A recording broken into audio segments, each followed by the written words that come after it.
It all started as always. It was an ordinary day at the end of December. I was very concerned about my latest attempt to reach my annual sales goals. So much so that I completely forgot that there were only 3 days left until Christmas. I looked around the small warehouse where my company was located and noticed several employees who were not working too hard. I hung up and headed towards them. We couldn't sell any auto parts if they were messing around. At this rate, I might have to call them into work the day after Christmas. As I walked towards them, a slender figure with long red curls reaching almost to her butt tried to intercept me. But this time she was late. By the time she placed one graceful hand on my shoulder to calm me, I had already begun my tirade. How are we supposed to achieve our sales goals if all my salespeople are hanging out in the middle of the warehouse doing nothing? I shouted. But Ev, we were trying to decide that.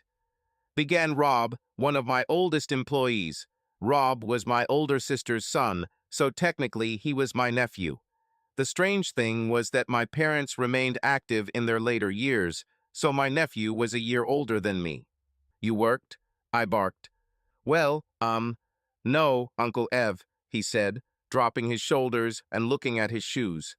Well, get back to work, or, nephew or not, I will fire you all, I shouted. I was starting to get excited when the same little red-haired fury pulled me away from the guys and brought me back to my office. Evan Nizer, she said sharply, what are you trying to achieve? Yelling at these guys will do nothing but further reduce their chances of meeting your sales goals. They are good guys and work hard. Do you know what they did? She looked at me and sat me back in my big, comfortable chair. They were trying to decide what to get you for Christmas. We all raised money. Every person there, whether in sales or production, chipped in. Evan, sometimes you have to take risks. Sometimes you just have to let go and let things take their course. Iris, don't start singing Doris Day songs, I snapped. Que sera, she sang, as if teasing me. Evan, this year has been hell for the auto parts market. How many of our former competitors went bankrupt this year? Before I could answer, she continued. But you got us through it all. We haven't laid off a single employee, and we're still going strong. In a year like this, I would call it smart business planning and management. But maybe we should keep your sales goal. Evan, it's Christmas. Bah, nonsense, I spat. My ass is nonsense, she retorted. Evan Nizer, there's no need to be such a Scrooge. I stared at her, clenching my fists at my sides. She stood there, unflinching, as if she knew something that no one else knew, including me. I sighed heavily and returned to my office. After me, she herded the vendors back to their tables. This little dispute was just the beginning. Shortly before lunch, a real storm began. The front door opened, and the woman, who was only 4 feet 11 inches tall, made Iris, at 5 feet 2 inches, appear tall. She also outweighed Iris by at least 100 pounds. Her hair was as black as a raven's wing, cut short and curled inwards towards her chin. Her eyes contrasted with her dark hair. They were a beautiful light blue color. Those light blue eyes, combined with very red lips and a completely angelic expression on her face, gave her such beauty that men did not notice anything else. She was wrapped in a very lush, very expensive fur coat that deceived the eye. Because of the volume of her coat, everyone thought she was much thinner than she actually was. I knew from experience that under that coat, she was as round as she appeared in it. Although she was short, she could not be called petite. Under this coat were hidden 2 breasts that were larger than her head. Unlike many big girls, she also had a very nice round butt. Her soft and quivering belly might turn some guys off, but I loved it. Ev, you should have stopped by and bought donuts for the kids to take to school, she said angrily, and my schedule has changed. I won't be able to pick them up this afternoon, so you'll have to do it. I also need one of your credit cards. Mine is at its limit again. She stood before me as if she had been born a queen, or at least elected president. There were several things I wanted to say but didn't. As usual, I simply took my card out of my wallet and gave it to her. I was overcome with anger. But I fell silent almost immediately. I swallowed my words and didn't like them. Did you want to say something? She asked. The beauty of her face was distorted with anger. What did you want to say? I know you're not going to tell me anything about me having a life or a few friends. Why can you go out almost every day, but I have to stay at home? Even your kids can go out and go to school with their fucking greedy friends. Her round figure almost vibrated with anger. I tried to calm her down, but it didn't work. I didn't say anything, I muttered. Fuck you, Evan Nizer, she screamed at the top of her impressive lungs. No, I take it back. The next time I have sex with you, Obama will be president. Obama is already president, Carol, I said, trying to salvage some remaining self-respect. Our argument became so loud that everyone in the office could hear us, or at least her. I'm talking about Sasha Obama, she said contemptuously. You treat me like a slave. All I do is give birth to you children and take care of the house. Should I be your housekeeper and sex slave? I deserve to live, Evan. Fuck you, I want a divorce. This was her trump card. Every time we had a big fight, she always threatened me with divorce. The problem was that I loved her fat ass. I loved her so much that I couldn't imagine life without her. I also couldn't bear being separated from my children. Calm down, Carol, I said. Go and do your own thing with your friends. I'll pick up the children. And come in and buy them something for dinner so I don't have to cook, she said, turning to the door and putting on expensive designer sunglasses. As Carol left the building, I noticed some of the salespeople covering their faces or lowering their heads to hide their laughter at me. I even heard a few chuckles from the back of the room, which some of the braver ones didn't bother to hide. One of them, Greg Jenkins, didn't even try to hide the contempt in his voice. He can't boss this fat bitch around at home, so he takes it out on us here, he said. I looked back at the office and heard a crash, and then the sound of water. I saw Iris. Her face contorted with anger as she clutched the broken plastic glass of water. She broke the glass in her tiny hand and water spilled all over the table.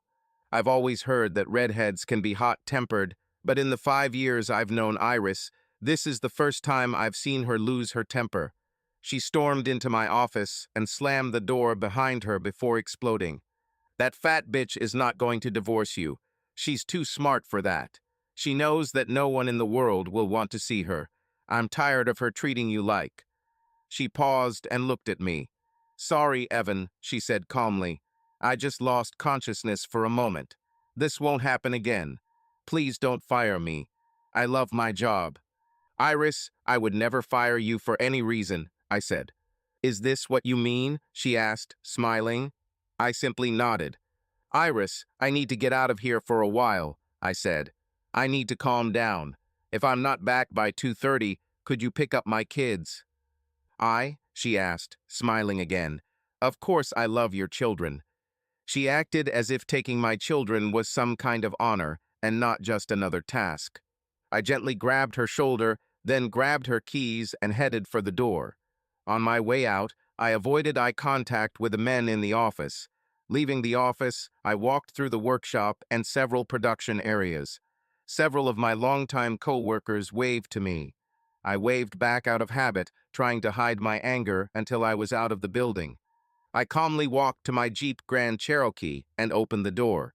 I started the engine and turned up the volume on the stereo. My regular sports radio wasn't what I needed to listen to.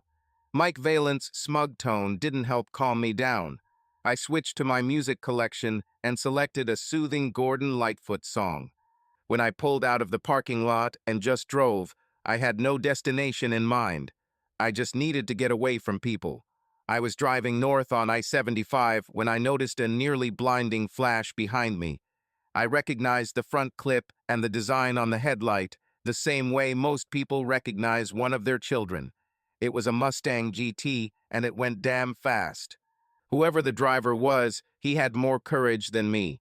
Not only had my own Mustang been put away for the winter for over a month, I never dreamed of driving it that fast on icy roads. I suspected that much sooner rather than later the guy would end up running off the road and into a ditch. The pony car had too much power to do much more than just spin the rear wheels and slide around in this mess. That's why I drove my Jeep in winter. Traction control can do a lot. The guy flew past me as if I was standing still. I didn't look at him as he rushed past me. He was walking too fast.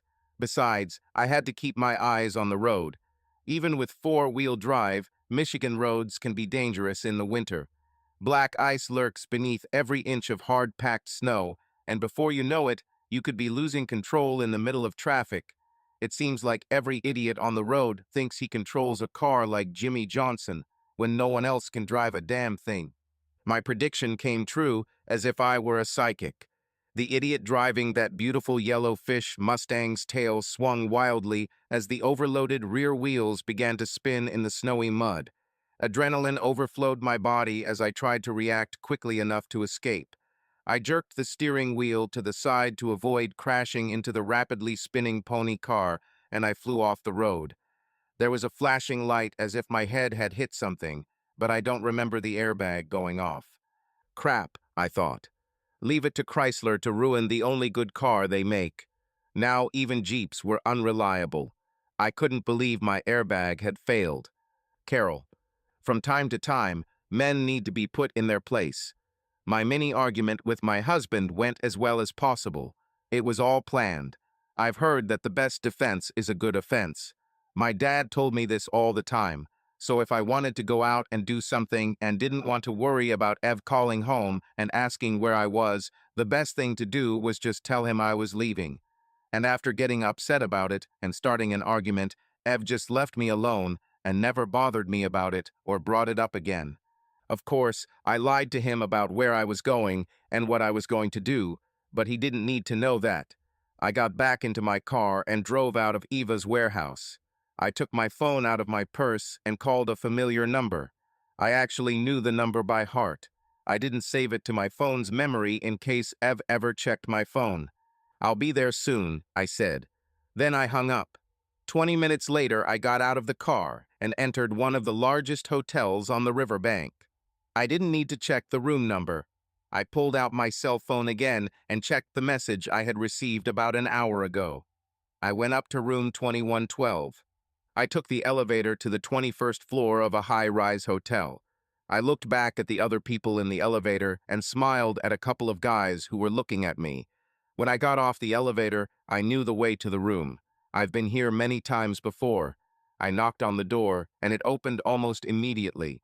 A man who, at 30, was more than 10 years younger than me, opened it and pulled me inside. We made love. No matter how hard I tried, I couldn't, even at this time, get Evan out of my mind. I hated Evan as much as I loved him. As a child, I was always in my brother's shadow. Phil was smart. Phil was handsome. My parents always talked about Phil growing up to do great things. I was just a little fat girl in his shadow. When I became a teenager, my smart and brilliant brother entered the military academy. He did not want to go to war, and fortunately, it was peacetime. But the academy offered an education that could rival all the best universities in the country. They also offered an alumni network that reached through most of the largest corporations and most powerful industries around the world. Graduating from the military academy would guarantee my brother's future. Unfortunately, an unforeseen circumstance robbed the world and my parents of the person Phil could have become. He died during a peacetime exercise. Phil was taking a self-defense class when he was hit. It wasn't a very hard blow. This shouldn't have happened. Accident. He died immediately. The bright star of my parents' universe went out like a candle in the wind. They never recovered. The fact that they had a daughter who still needed them somehow couldn't cut through their sadness. I grew up in a house with 3 people that had nothing in common with the house where the family once lived. I'm not even sure my parents ever knew or cared about the hell I went through as a child. I've always been the heavier girl, but my breasts appeared very early and never seemed to stop growing. Children, especially in their teens, considered me more of an object of ridicule than someone they would consider dating. I've also been the butt of every fat joke known to man. After school, I had several dead-end jobs. I didn't actually have sex until I was 22. I don't think he even knew what my face looked like. All he cared about were my breasts. I endured this existence, continuing to live in my parents' house. By the age of 24, I had not yet been in any relationship. I had sex a few times, and I didn't think there was anything special about sex. Most men who wanted me just wanted my breasts. Then Evan showed up. He just started his business. He only had 1 or 2 employees and rented space in the back of someone else's store. But his look told me that he would do great things. I worked as a waitress at a greasy spoon near where he rented space. The first time he came here, it was only because the restaurant where he usually dined was full. After that, he kept coming back. I was sure it wasn't the food. I also knew that he liked me. I decided early on that, although he was younger and less creepy than the guys I was used to, he was most attracted to my breasts. He didn't seem to be in a hurry, though.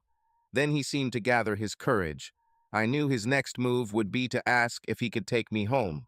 Once he put me in the car, he assessed me and then headed towards the promised land or the promised mountains.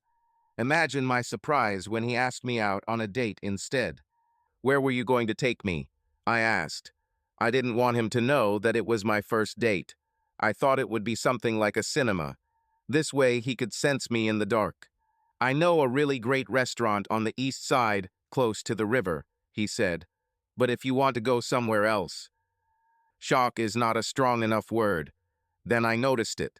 The first 4 buttons of my blouse were undone. I had more cleavage than a star, and he looked into my eyes. "Evan, I'll go wherever you want, anytime you want," I said.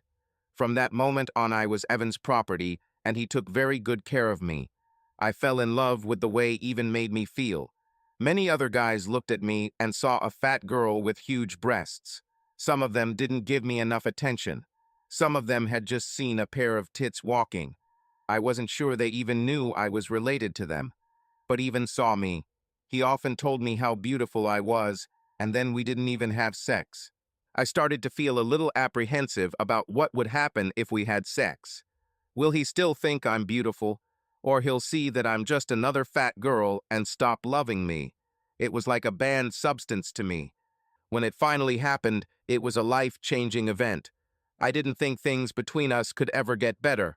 In my opinion, the ideal evening involved Evan picking me up after work, taking me to his apartment, and having sex. Evan, of course, had other ideas. He continued to take me to shows, restaurants, outings, and other events. He wasn't ashamed of me. He seemed proud of me. Then he threw my whole world into turmoil. One evening, Evan took me to his house. He sat me down, but I had no idea what was about to happen. He knelt down, and I closed my eyes in anticipation of the pleasure to come.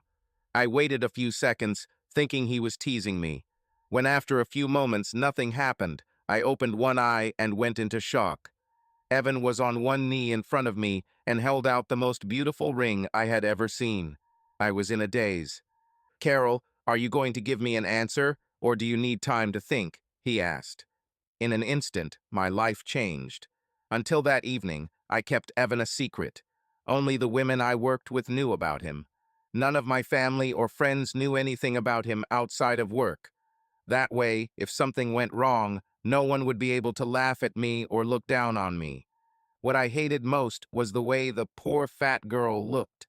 That evening, I took Evan home and introduced him to his parents. The next morning, I started moving my things into Evan's apartment. I was happier than I had ever been in my life. Another benefit that I never expected was that my parents were suddenly interested in me. They have never existed before. I felt like I was surrounded by love for the first time in my life. After we got married, we visited my parents often. When my children were born, we became even closer. It took me Christmas to notice the nightmare I was living.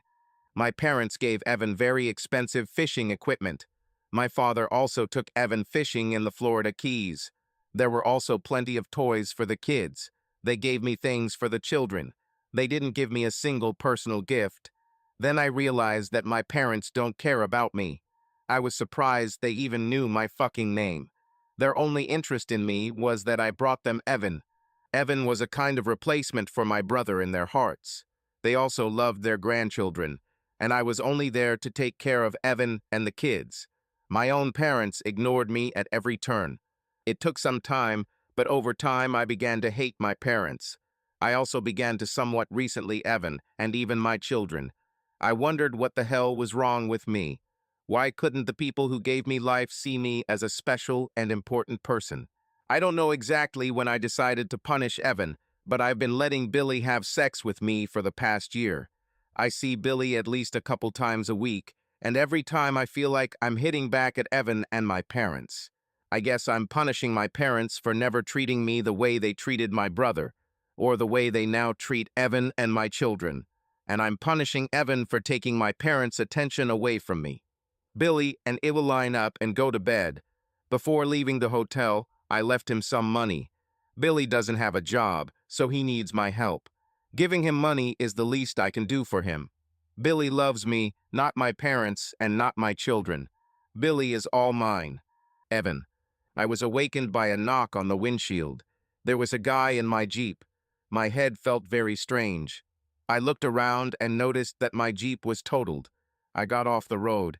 I remember thinking, this isn't my damn airbag. I was clearly wrong as the remains of the airbag flew out of my steering column. I looked at the guy knocking on the window and tried to open the door. He opened the door and started talking to me. "Are you okay, Evan?" he asked. He seemed concerned about my well-being. He probably just didn't want me to sue him for running me off the damn road. I carefully moved my upper limbs and then my lower limbs. I tried to get out of the wrecked Jeep and found that I could. In my mind, this meant that I was physically fine. At least I didn't find any serious injuries. "You're okay, Evan," he said. For some reason, I believed him. Then the anger I was trying to dispel came back. Considering the fact that the bastard crashed my car, my anger was justified. "How the hell do you know if I'm okay?" I suddenly screamed. "Are you a doctor, or do you play one on TV?" He looked surprised. There was no fear in him at all. When I looked at him, not knowing exactly what he expected of me, he seemed almost too calm. As I looked at him, the engine of a nearby Mustang idled. Evan, you need to calm down," he said, looking at the yellow Mustang. "Who the hell are you?" I asked. "Can I see your insurance information and ID?" "I'm Tim Matthews," he smiled. "There's nothing wrong with your car. You don't need to involve insurance agencies." "Oh crap," I said. "You don't have any fucking insurance, do you?" "We don't need no stinking insurance," he laughed. "There's nothing wrong with your car. Let's start." He gently grabbed my hand and led me to his Mustang. As we approached, the car, experiencing an almost eerie atmosphere that was more reminiscent of Halloween than Christmas, started the engine again. A little snow began to fall, but, strangely enough, not a single snow fell on the car. Every shiny body panel seemed dry and untouched by moisture and snow. It seemed strange to me that the car was dry and shiny while snow was falling around us. I looked at the driver again. Tim, where are we going?" I asked. "I'm doing a favor for a friend," he said. "I have something to show you. Come on, we don't have much time. Chrissy won't hurt you." For some reason, I just didn't want to argue. He really seemed trustworthy. His car scared me. Nevertheless, I got into the car. I sank into the rich, thick skin. "Tim, maybe you should slow down a little," I said. He just laughed. He released the parking brake and gave the engine some gas. The car rushed forward faster than I had ever felt. Even on snowy and slushy roads, the tires seemed to bite and propel the car forward with the confidence of a mountain goat. I looked at the speedometer and noticed that we were passing cars as if they were standing still. 100 miles an hour in the sleet seemed stupid. 150 assured me that we would not survive this trip. As we sped along at 200 miles an hour, with little movement outside the windows, Tim casually reached out and turned on the stereo. The song sounded very cheerful, the ringing of bells and the conversation of an old man. When they got to the chorus of the song, I realized Tim was crazy. The song was called "You're Gonna Get Nothing for Christmas," and Tom laughed maniacally every time the chorus came on. As soon as the song ended, Tim stopped the car and we got out. I recognized this place. It was my old apartment building. "I lived here," I said. Tim simply smiled and said, "Yes." I followed him into the building, thinking that perhaps we had come here to call the police and report the incident. He grabbed my hand, and we walked straight through the wall. It was truly disorienting. It scared me a lot. When I came to my senses and my mind began to function at a level close to normal, I noticed that we had entered the apartment. We looked at the two people on the couch. A woman was lying with a man on the sofa. They watched TV, and she snuggled up to him. She looked familiar, but her hair confused me. Then I remembered. For the past 5 years, Carol has kept her hair short. I looked at myself, how I made love to my wife before we got married. "Damn, what huge breasts," Tim shouted. "This is my wife, you bastard." "Hey, wait a minute. How the hell do you do that? What are we doing here?" I asked. "My friend wanted you to see this," he said calmly. "Who is your friend, and why does he want us to watch me make love to my wife?" I asked. "My friend calls himself the ghost of Christmas past," Tim said, "and I think you should understand something by looking at this." "Stop staring at my wife's breasts," I barked. "Wait, did you say the ghost of Christmas past?" "Yes," he said. "Relax, they can neither see nor hear us. So she will never know that I saw her breasts." "Yes, but I will know. And that's my wife you're staring at," I said. God, she was beautiful back then. Looking at her face, I saw nothing but love in her eyes. This was before she became such a spoiled bitch. I wondered what had changed. Was it because of me? Did I do something to cause such a drastic change in her behavior? "It's not because of you, buddy," Tim said, as if he was reading my thoughts. "Quick test. What do we see?" "What do you mean?" I asked. "Come on, Evan. Use your head. These are two mad lovers, right?" He just looked at me. "Nod if you're still with me." I nodded my head, and he shook his as if he didn't believe me. "Chrissy," he shouted, and suddenly we were outside, standing in front of his yellow Mustang. We got into the car, and before I could fasten my seatbelt, he was already driving. Trees, houses, people, and cars rushed past the window with stunning speed. We drove past the police car so fast that I doubt the officers even saw us. The strangest thing about it was that for a while along the way the temperature rose and the sun came out. Then, as I watched, the leaves on the trees changed color, and suddenly it was winter again. We parked in my driveway, but the house looked different.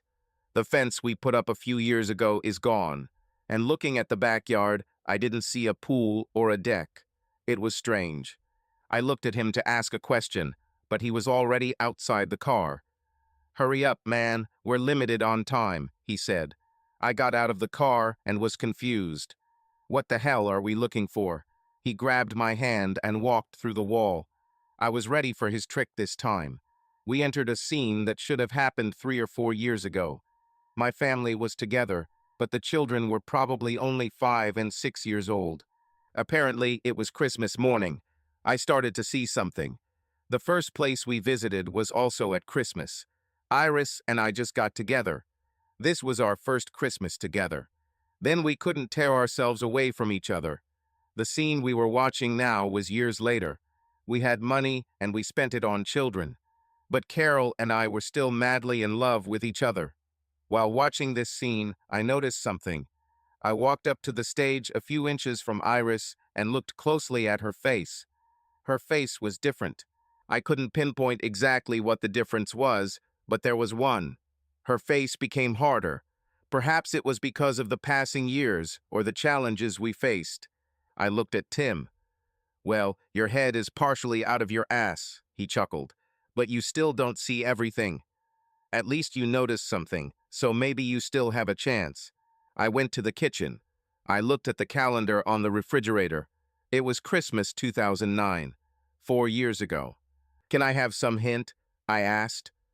"Am I looking at Carol or at myself?" "Evan, think about what you just saw. You think the difference in your wife is all the crap you've been through, right? This is the dumbest damn thing I've ever heard. Your wife doesn't do anything. You are the one who goes out and works. Where is she going to run into trouble? Maybe she had a heart attack between the refrigerator and the couch." "What do you have against fat women?" I asked. "All women are beautiful in their own way. Different men like different types of women. We don't all fit into the same box. Well, your wife certainly doesn't fit into most boxes, he chuckled. You liked her breasts enough. So maybe you like fat girls, but you're just ashamed of it. I think you're a secret curvy fan. I think you're secretly an idiot, he said angrily. I have no problems with fat girls. I have a problem with dirty, cheating prostitutes who... He slammed his hand over his mouth as if he had said too much. Are you saying that? I began. He grabbed my hand and walked back through the wall. Tim, since you've already started this, you should. My time is up, buddy, he said. See you. He jumped into the yellow Mustang and started the engine. I stood in front of the car, confident that he would not run into me. He revved the engine several times. I involuntarily retreated. My conviction that he would not run over me was quickly disappearing. I could imagine the headlines in the local newspapers. Businessman and father shot to death 3 days before Christmas. Left behind. Suddenly, I stopped. What would I leave? The car lurched forward and sped down the road almost too fast to see. The car went right through me. See you later, Tim shouted, leaving no doubt that we would meet again. I was standing in the middle of the street in front of my house. But this was my home 4 years ago. I watched my wife and I leave the house with the kids and get into my old car and drive away. I walked within inches of myself. All sorts of strange thoughts were running through my head. I couldn't help but think of a theory from all the science fiction movies I'd seen that two versions of the same person couldn't exist in the same time and place without destroying the fabric of space-time. "Oh God, do you really believe this?" asked a voice behind me. I turned around quickly to see who said it. It was a woman. She took my breath away. She was very small, but very beautiful. She had olive skin and long, thick, wavy black hair that seemed alive. Her dark eyes laughed, but there was pain and sadness in her overall expression. The contrast between these two extremes only enhanced her beauty and the sense of mystery around her. Unlike my wife, this woman was almost flat, but somehow that didn't matter at all. Her full lips and her star-like butt caught my attention. She looked at me, and it seemed like she could read my thoughts too. "A couple of years ago, I would have let you," she said sadly. Her voice sounded like cigarettes and too many nights spent doing really dirty things. "And once you tried it, you'd be hooked. I would force you to satisfy my desires every time I wanted it, and sometimes even when I didn't want it. But this is precisely what condemned me to the hell in which I am now. I try my best to be the woman I should be." She took a deep breath and paused. Pain appeared in her eyes again. "Besides, even if I let you here and now, we would both regret it almost immediately after. I know you would regret it. You're too much like Tim not to regret it," she said. "Are you Tim's wife?" I asked. "Are you the Chrissy he called?" "Wrong Tim," she said. "And Chrissy is not his wife. Chrissy is a machine. My Tim is a different story. Besides, this story is all about you. I think we're all trying to help you as atonement for some of the bad things we've done. Or perhaps, in Tim's case, it was his machine that did the bad things." "You know, I'm pretty tired of this," I said. "Why does everyone seem to know everything about me, but I don't know anything about you or why any of this is happening?" "My name is Ivy," she said. "I'm a really angry woman. All my life I have had uncontrollable desires. I let them get between me and what I wanted most in life, and now I have to suffer for it." "You really look like someone who is suffering," I said sarcastically. "Evan, I've been with a lot of men, more than I can count or remember. I had 6 children with at least 5 different men, and I lost another child during pregnancy. Through all this, I have only been in love once in my life. I broke this poor man's heart twice, and it could have been even worse. I cheated on him many times, but he only caught me twice. He eventually married my daughter and gave her 2 children. My daughter died, and now I live with him again to help raise my grandchildren as well as my 3 youngest children. I know this is my last chance with him, and I swear I will never do this again. I haven't had sex in 3 years, but he still barely talks to me. I hope that by helping you, I will receive some karmic benefit. So I'm an open book. Ask me anything," she said. Why am I here? I asked. It's pretty easy, she said. Someone who loves you made a wish. True love is a very powerful thing. I should know. Just one touch from her enriched, and at the same time destroyed my life. So Carol made a wish for me, I asked. She really didn't have to do that. There's nothing I wouldn't. She put a finger to my lips, silencing me. My lips trembled at her touch. Darling, this train has left, she whispered. Let's not go back. Remember what you have already learned. Yes, Tim blurted out that Carol might be. I began before she interrupted me again. Evan, how did you feel when he said that? She asked. He told you too soon, but did you think he was lying? I just looked at her. Then she took my hand and led me through the wall of the house again. This place is as suitable as any other, she said. She plopped down on the sofa and motioned for me to sit next to her. Who are you? I asked. Why did you die? Because you feel guilty about what you did. She laughed then, and her laughter filled the room. He was musical and made me want her even more. Why me what? She asked. Why did you die? I asked. All these ghosts help me see some aspect of what they want to show me. I assumed Tim died in a car accident. He's driving that car too fast. Evan, Tim and I are still alive. He has a wife and child out there somewhere. He never stops talking about them. I already told you. We simply help for karmic benefits. We both feel bad about certain aspects of our lives. It's the holiday season, Evan. Tim and I are just helping. There are many people who go through hell during the holidays. They need all the help they can get. So you do all this. I began in shock, just hoping for a chance to show the person I love that I'm worthy of another chance, she said. So can we move on to your place now? I nodded and sat down next to her. The large TV screen in front of us suddenly turned on. Evan, what you're about to see will probably be painful. But I want you to know that this is good pain. This is cleansing pain. My Tim did it himself once. He went through it all alone. You have me by your side. And Evan, it's going to take a while to get over this. But in the end, you'll be much happier than you ever thought you could be. She took my hand and we sat on the sofa in front of the TV, which displayed a blank screen. Then an image appeared, and she was right, it hurt. I was looking at the office of my business. I saw the scene that happened just an hour ago. I didn't realize it, but somehow I became a grumpy, stingy old man. I wondered what happened to that man who once swore that any business he ran would always be a fun place to work. Have I really become this person who yells at all my employees? Was money really that important? I had more than enough to live on, and my children would never have to suffer. They would always have everything they wanted, so why did we need more? Was it really money that was driving me or something else? I've seen them all. I saw my nephew Bob Cratchit. Hell, in addition to being one of my best employees, Rob was family. I should have made him my assistant manager years ago. And I saw Iris. I always saw Iris. As usual, she tried to calm me down. Iris always tried to relax me and make me have more fun. She was by my side no matter what happened. I need to be a better boss.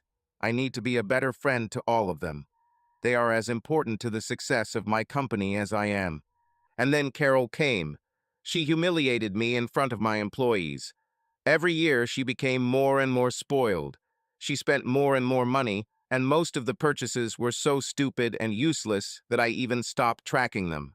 I finally looked at the expression on her face when she spoke to me. Now I understood what time was trying to show me. Carol looked at me not with the love that I had seen in her eyes when we were younger, but with hatred or even contempt. I wondered when this happened. I couldn't figure out what I could do to make her treat me this way. I loved her with all my heart. I never cheated on her. I just couldn't understand why she was so angry with me, but it hurt me greatly. I instinctively squeezed Ivy's hand that I was holding. "Oh, this will be harder than I thought," she said. "Well, you said it would hurt," I said. "Yes, but it wasn't the pain I was talking about," she said. She comes further. I wondered how they got this video. How was this recorded? I watched Carol walk into one of the largest hotels in our city. She didn't try to hide anything. She stopped at an ATM along the way to withdraw cash from my credit card. She didn't even knock. She simply walked to the door, and it was immediately opened. Some guy I've never seen before. They had sex. The strange thing was that Ivy pointed out one point to me. Carol placed a small frame with a photo of me on the bedside table while they had sex. I couldn't understand why she did this. I was sure that in some way this meant that she still loved me and was forced to do it. "Evan, don't be stupid," Ivy said next to me. "You're just jealous," I said. "You're jealous because I'm ready to forgive Carol, and the guy you're living with isn't giving you a second chance." My words touched her deeply, and I felt bad when I saw a tear rolling down her cheek. I immediately regretted what I said, because, in their own way, all these people were really trying to help me. "It's okay, Evan," she said. "I know that when you love someone so much, it is very difficult to let go. Perhaps my time never felt the same way about me, so it was easy for him to just leave me twice. I think in our relationship, despite all my shortcomings, I loved him more. I know that no matter what he did, I could never give up. So you continue to love this woman of easy virtue, no matter how much she humiliates you, no matter what she does. You hold on to the hope that someday she will become worthy of what you give her." "Well, your boys are already outside," she said, still wiping away tears. "I'm sorry I let you down, Evan. But maybe that's how it was meant to be." "What kind of boys?" I asked. "I have only one son, and he is only 9 years old. You must be the ghost of Christmas present, right?" I turned to her, but she was no longer there. I walked to the door and looked outside. 2 young men were walking down the driveway. None of them looked happy to see me. One of them, chubby, okay, he was fat. The guy had a lot of Carol's traits. This guy was so fat that it looked like he had her breasts too. He looked really depressed. "I'm so sorry for you, Dad," he said. "You really tried." The other guy kept looking at the ground. He didn't want to look me in the eyes. "Don't pay attention to him," said the plump guy. "He doesn't want you to see his face. He's usually always happy, but now he's scared to death that you'll see his face and recognize him. He is also afraid that you will make the wrong decision and I will be born in his place. Try not to look at him, okay?" "Wait, aren't you afraid that I'll make the wrong decision and he will be born?" I asked. "Hell no," he said. "We are actually the same person. You only have one chance. If you hit the wrong target, it will be wasted. Besides, I don't want to live like this. If things go this way, my potential will be wasted. I only see death in my future. The pain becomes too much. Let's get this over with." They positioned themselves so that one was on each side of me, and each grabbed a hand. We took a step as if stepping off a curb, and when the step was completed, there is no other way to explain it, but we were somewhere else. Where just a few seconds ago we had been standing on an empty suburban street, we suddenly found ourselves on the corner of a busy city avenue in front of a very busy pub. People came and went at breakneck speed. The guys led me inside, and we managed to grab a small booth in the back of the place. Our timing was so precise that it couldn't have been an accident. As soon as the couple left the booth, we immediately occupied it. The plump guy began to actively call the waitress. She met his gaze and nodded. Then she raised one finger. "We won't be here long enough to order anything," said the slimmer of the two guys. "I know," the plump guy said sharply. "I did it so we wouldn't be disturbed.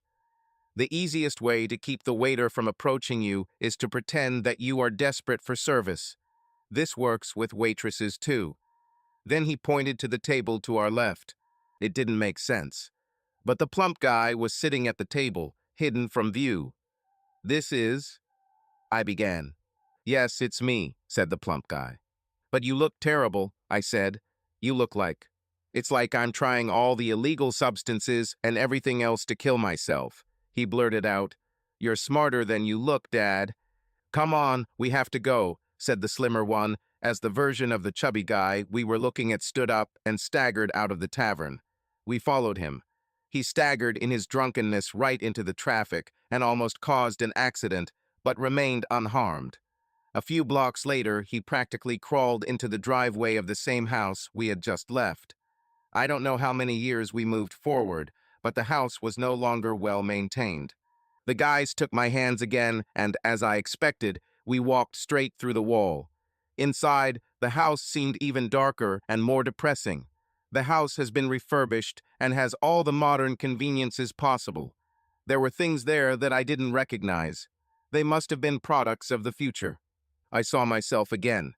This time I sat at the table with Carol. Her beauty has disappeared.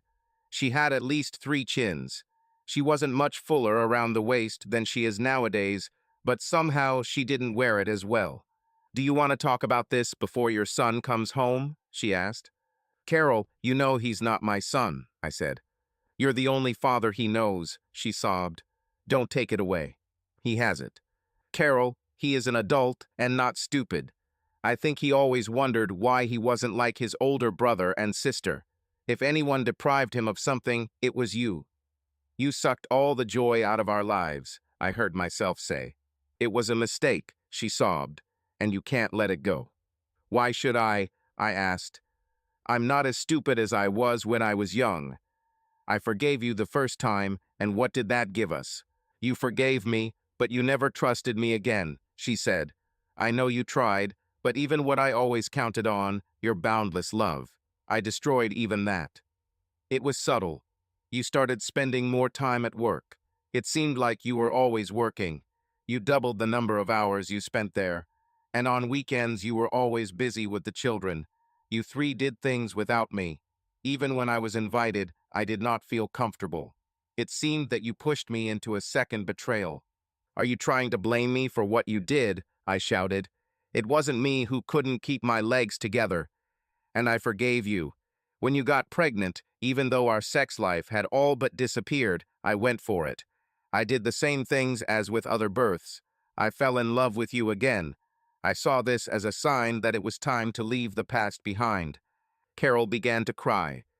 "I swear I thought he was yours," she sobbed. "I thought pregnancy would take us back to what we were. I didn't think it would ruin our lives. If I had known this, I would not have given birth to him." "So you would cover up your betrayal by killing an innocent child?" I asked. "He would be better," she cried. "We would all be better off. The worst moment of my life was when my 12-year-old daughter looked at her little brother and said, 'He's nothing like us. He's more like a cousin than a brother.' She said what all the adults were thinking.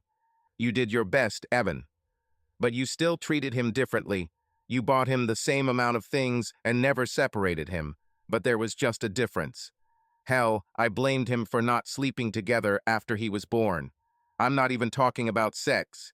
It almost disappeared after the first time. But after he was born, you didn't even sleep in the same room as me. And everything changed. It seemed like you didn't love me anymore, not that you didn't like me. When we were together, I thought that you were created by God, especially for me. I know what I look like. I wasn't every girl, but I was yours. The first year we were together, I had to be very careful with what I wore. All it took was a hint of cleavage or a dirty joke, and we'd have sex. I missed that." Her voice trembled. "Now I can walk around the house almost naked, and all you say is, 'Aren't you cold?' I'm sure you have someone, I just don't know who, and don't I deserve this?" I asked. "Don't I deserve a little happiness too? This conversation will lead nowhere. Raising the past only fuels old wounds. I'm leaving for the weekend. The conversation is over." "But Evan, it's Christmas," she wailed. "Do you want the children to know that their father went to some prostitute instead of spending Christmas with his family?" "I think the children won't care," I answered sharply. "God knows, they're used to it. I remember you sneaked out a few times at Christmas too. Now I wonder why I put up with it. Probably because I loved you so much and never thought you'd go off to cheat with someone on Christmas. What a fool I was. I deserve to be punished, Evan." "But they don't. What if children come with their families?" she asked. "How can I tell them where you are?" And the other me, stood up then. He walked up to the table and looked deep into the eyes of the woman he once loved. "There's no point in lying to you," he said. "Carol, the children won't come here. We, we will all be celebrating Christmas at our daughter's house. Her eyes filled with sadness and shock. Without me? She asked. Carol, apparently your parents told the kids something before they died last year. Sandy and Junior are really mad at you right now. They need time to come to their senses. Time? You mean, how are you? She asked. My own children hate me so much that they don't want to spend Christmas with me. Apparently, they hate me too, said the fat guy, coming around the corner. He looked at both of them, then ran upstairs. Future versions of Carol and I were stunned. A few seconds later, a shot was heard. The two boys grabbed my hands again and stepped back through the walls. Do you see how sad my life is? Said the fat guy. It's only getting worse. I didn't die, but I seriously disfigured myself, but I survived. Can you believe it? I shook my head. I looked at the other boy. Is your life as lousy as his? I asked. Because if so, I don't want to see it. Relax, said the other boy. My life is great. We all love each other. My older brother and sister loved me and spoiled me while I was growing up. You and Mom are happier than ever. In fact, the day after Christmas, the two of you leave for your 10th honeymoon.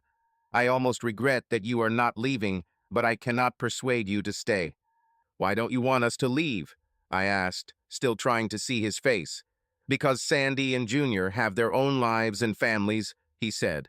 I am the one who followed in your footsteps, Dad. This is the first time you've left me in charge of the business. I'm not sure I'm ready. You can handle it, I said. I guess you have my business acumen and… Damn, I hope you don't have Carol's ability to spend money. That's impossible, Dad, he laughed. Then he turned away sadly. I turned to the fat guy, who seemed even more depressed. What did I say? I asked. Well, you probably already guessed that I'm not your biological son, right? He asked. I nodded. Apparently, Carol cheated on me even later in life, and he was a result of that.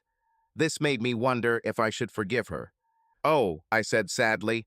I felt sorry for the fat guy, but I liked the other one. Although we only exchanged a few words, there was an instant connection between us. I guess I'm not his father either, huh? I asked. Oh, you're his father, the fat guy said, smiling. You are his 100% biological father. He's your copy. So he's like my other two children, I asked. Are his features a combination of mine and Carol's? Well, you guessed half of it, said the fat guy. I think that's why he's so sad. Our time is almost up, and it seems we haven't been able to change your mind. Perhaps I will become one after all. Dad, apparently this decision remains yours. Please follow your heart and make the best decision for yourself. For the first time, be a little selfish. Make the best decision for yourself and everything will be fine. As he spoke, he and the other boy began to disappear, returning to where they came from. As they began to fade, I finally saw the other boy's face. He really looked like me, but he also looked like someone else. It definitely wasn't Carol, however. I wondered what this could mean. Hey, I shouted. How can I get back to where I came from? For a moment, there was only silence. Then I heard it. The sound became louder every second. I knew this sound well. It was the sound of a modified 5.0-liter engine boosted by a huge supercharger. Its power was transmitted through an exhaust system that must have been forged in the fires of hell. I quickly jumped onto the sidewalk and took a few steps back. I didn't want to be an easy target. I was sure that this machine hated me. I looked along the road. At first, I didn't see anything. Then, like lightning descending from the sky, a yellow Mustang burst into my field of vision. The next moment, Tim was already getting out of the car and looking at his watch, motioning for me to sit down. I got into the car next to him and fastened my seatbelt. You know, Evan, Chrissy doesn't hate you. Okay, she doesn't hate you more than anyone else she hates. I think in your case, it has more to do with the fact that she simply doesn't respect you. Okay, thanks, I guess, I said. As the familiar distortion of reality set in, I spoke again. Tim, can I do something on the way home? I asked. When would you like to go? He asked with a smile. What about the month before you took me? I said. And do you know anyone who? Damn, I don't know how much time has passed. Who can judge the time in such a situation? But I woke up driving my Jeep. There was a sparkle in my eyes, and I was determined. I slammed on the brakes as a blindingly bright yellow Mustang swerved into my lane and sped ahead. This time I avoided the accident and saw Tim waving at me in the rearview mirror. I turned off the highway and drove back to work. As soon as I walked through the door, Iris jumped to her feet. "You came back quickly," she said. "Are you okay?"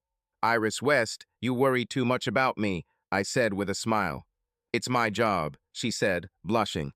"Maybe this is more than a job," I said. Her face turned as red as her hair.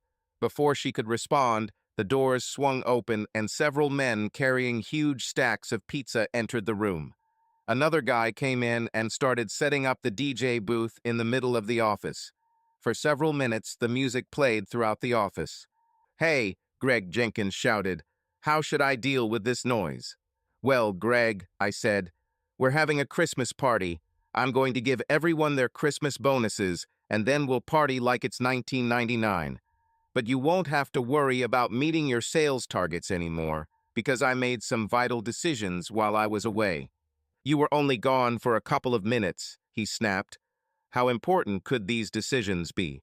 "Well, one of them was to make this place a more fun place to work, like it used to be," I said.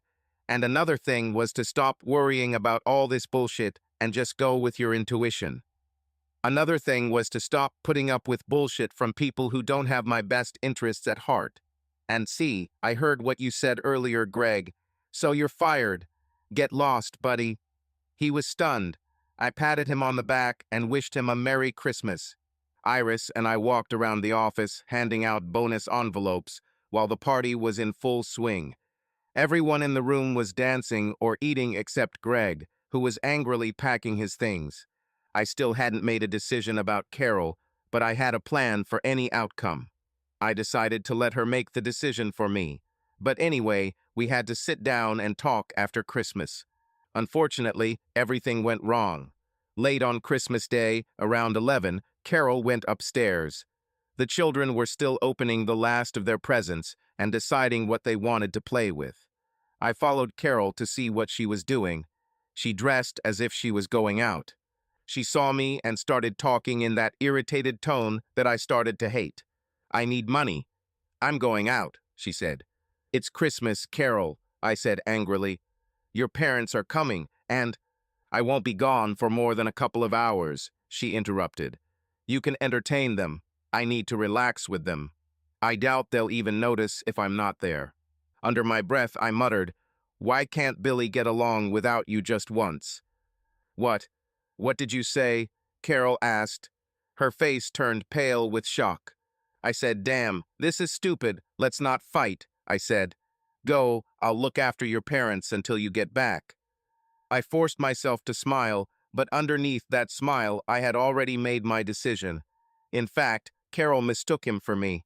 "Carol, I can't believe how nice it was to get out of the house on Christmas Day. It was bad enough that Evan had been indulging the kids all morning. He gave me a lot of really nice gifts, but he still spent more time and energy on the children than on me. Why couldn't it just be the two of us for once, like old times?" I called my parents and told them we weren't doing anything for Christmas. Apparently, Evan called back and told them to come and visit their grandchildren. I knew this would just be another opportunity for me to be ignored and forgotten in favor of Evan and the kids. It's been like this all my life. That's when I decided to go out and spend time with someone who always put me first.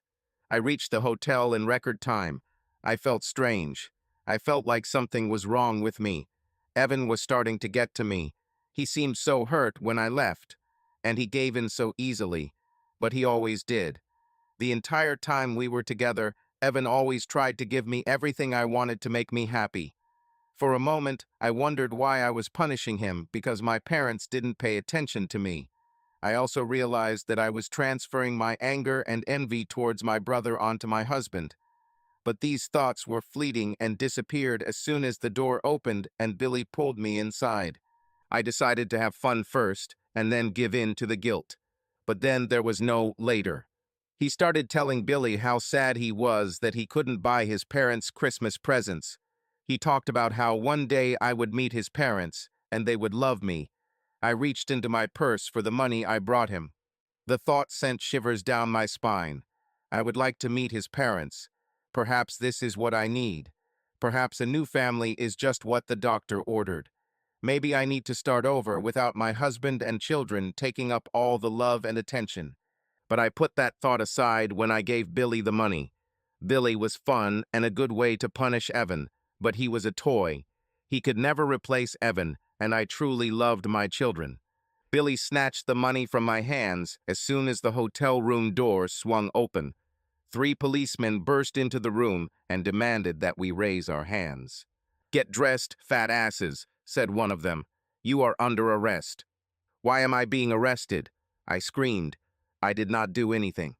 "We've been watching you for weeks, sister. We have everything recorded on video. We walked in just as you were handing him the money. We have every reason to accuse you of providing paid sexual services." I was shocked. They dragged me to the station, and Billy was taken in another car. I think they did this to make sure that we wouldn't have a chance to agree on a joint version of events. I was put in a cell with a bunch of dirty, smelly, rude women. I moved to one of the corners of the cell and tried my best not to start crying. I was allowed to make one call. I didn't dare call Evan, so I called one of my friends. Her husband would never let her leave his family for Christmas. I was told that I could make another call the next day. I'll probably be released on bail the next morning, but since it's Christmas, I might be stuck here until the judge shows up. None of the judges were eager to come to work during the holidays. Then the nightmares began. My assigned attorney has already met with the assistant district attorney who will be prosecuting my case. He was tough, trying to make a name for himself. I tried to explain that I didn't pay for sex. I explained to them that Billy and I were lovers. I said I was having an affair and I just gave Billy money as a gift. It had nothing to do with sex. "So you give him money every time you have sex?" asked the assistant district attorney. "I think so," I said. "Sounds like sex for money to me," he said. "But since this is your first time, I will let you go easily. You will receive a fine of $500 and 6 months probation. See you in court in 10 days. Call someone to pay the bail." He left the room to confront another suspect. I had no choice. I called Evan. I told him where I was and that it was a big misunderstanding. Evan came to pick me up. When I was released, I was taken to a large room where the person posting the bail could pay the fine and then take you home. It was the worst moment of my life. Not only was Evan there, but the assistant district attorney told him about the case. My father was with Evan. Both looked at me with disgust. Then the worst happened. I saw Billy come out, and a woman about my age walked up to him and slapped him. She looked at me and started laughing. "Did you cheat on me with this?" She laughed. "Well, honey, he's all yours. I'm done with him. First thing tomorrow, I'll file for divorce. I hope you can take care of him. He never had a job the entire time we were together." She suddenly smiled, and then she said loudly to the officer at the counter, "Oh my God, I was so upset that I forgot my wallet. Put him back in the cell. I'll be back soon." Then she started laughing again. Even I realized that she would not return. Apparently Billy understood too. He started screaming and begging her to come back. "Elaine, I can't stand her." "I only did it for the money," he shouted. "She means nothing to me." "Then we are getting divorced in vain," she said. "This cop told me you two have been doing this for months." My father looked at me with disgust. Evan was much calmer. "Evan, I'm so sorry, honey," I cried. "I swear this will never happen again. As soon as we get home, I'll explain everything and—" "Carol, just save it for later when we talk," he said. He paid my bail and didn't say another word to me until we got home. He went to check on the children. They were fine. They were watching one of those Disney Christmas movies while their grandma slept on the couch. "I'll put the kids to bed and—" I began. "I'll take care of it," he said. "You don't have much time." "Not much time for what?" I asked. "To pack," he said. You are going with your parents. We're done. What do you mean, are we done? I asked. He just left. I tried to call him every day, and he never picked up. My parents came to visit their grandchildren, and I was allowed to see them too, but even left the house during our visit. The day before the trial, I finally got to meet Evan. I put on the sexiest thing I owned, and I could tell by the way his eyes nearly popped out of their sockets that he still wanted me. Evan, honey, what do I need to do to convince you that I'm truly sorry? I asked. Carol, I believe you, he said. You don't have to do anything to convince me. Now let's move on to the divorce. I was shocked. I didn't want a divorce. I was sure that my parents forced him to do this. I ran out of the house. There was no way I would even discuss divorce.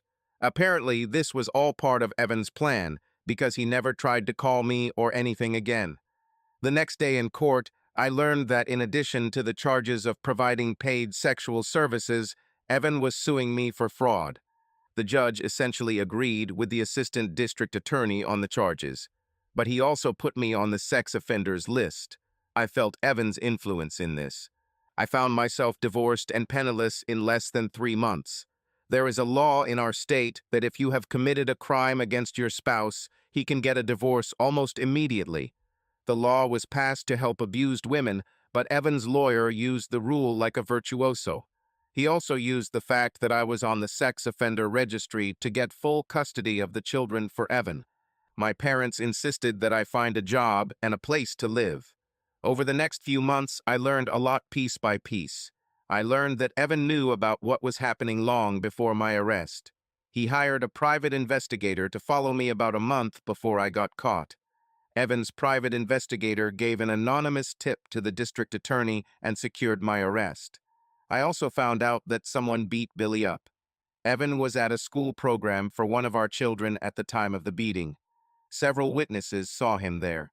He attended the show with our children and his secretary, Iris. It seems like Evan has been spending a lot of time with Iris since our divorce. I never loved that bitch. She was always too passionate about my husband. I was sure that they would not last long. Evan had never been into thin, almost flat women. I was allowed to see my children once every 2 weeks. They seemed happy. In fact, I have never seen them so happy. I went a little crazy when I found out that Evan and Iris were engaged. I haven't been on a single date since breaking up with Evan. I tried different dating sites. I got a lot of first dates, but most of them ended prematurely. Even when I made it clear that I was ready for sex, many men did not agree. Iris and Evan seemed to rule the world. Evan forgot about me and moved on with his life.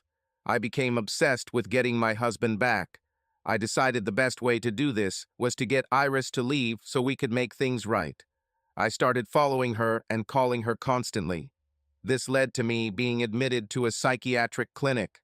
The good thing was that during the 3 years I spent there, they not only helped me realize that I would never get my husband back, but also taught me how to deal with my problems related to perceived neglect from my parents. The bad news was that when I came out, Evan and Iris had a child together. Everyone in the family, including my parents, doted on this boy, including his half-brother and sister. I will never get Evan back. Even my children were very tense and uncomfortable around me during our meetings. It seemed like they had their own lives that they wanted to go back to, and I was no longer a part of those lives. Iris and I named our son Timothy Ivan, after the 2 people who were most responsible for his birth. Ty looks like me, but also inherited his mother's height.